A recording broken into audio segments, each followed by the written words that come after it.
Hello everyone! Happy New Year! Happy Year 2025! Ito ang aking gawa, my first homemade dumplings, year 2025. Pasensya na kayo, baka naumay na kayo kasi lagi ako nagpupos ng aking gawang dumplings.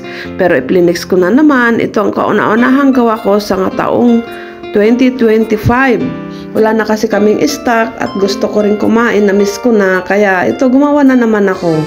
Lagi akong gumagawa para may stock kami. Kasi pag Sabado walang ginagawa ay walang makain, tamad magluto, mag-boil na lang ng dumplings, lalo na pag wala ako, pag di upo ganyan, pag Sunday, si madam kung gusto niyang kumain, mag-boil lang siya ng dumplings, madali na.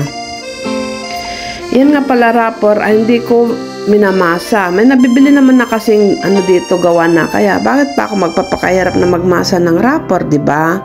Yan, nabili na yan. At saka nagbalot-balot na naman ako ng ganyan. Ganyan lang kasimple, lagyan ng konting tubig sa gilid-gilid para pag pinagdikit mo na siya, isinara na, ay magdidikit talaga siya kasi basa yung gilid niya.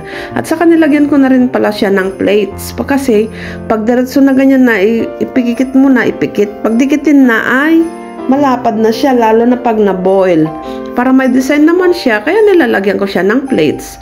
Matrabaho nga lang pero okay naman siya, o di ba? Lalo na pag walang ginagawa, yan.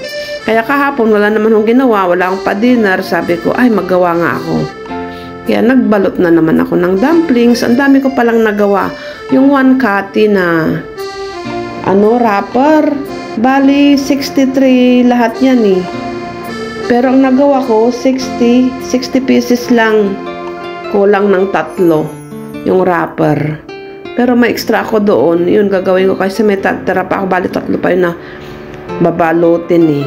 Yan mga lalabs, tapos na. Nung nagawa na pala ay nilagay ko sa freezer para tumigas siya. At nung tapos na, yan, nilagay ko na siya sa ziplock para may stock na siya. Pag gustong kumain, kumuha lang dyan. O, di wow.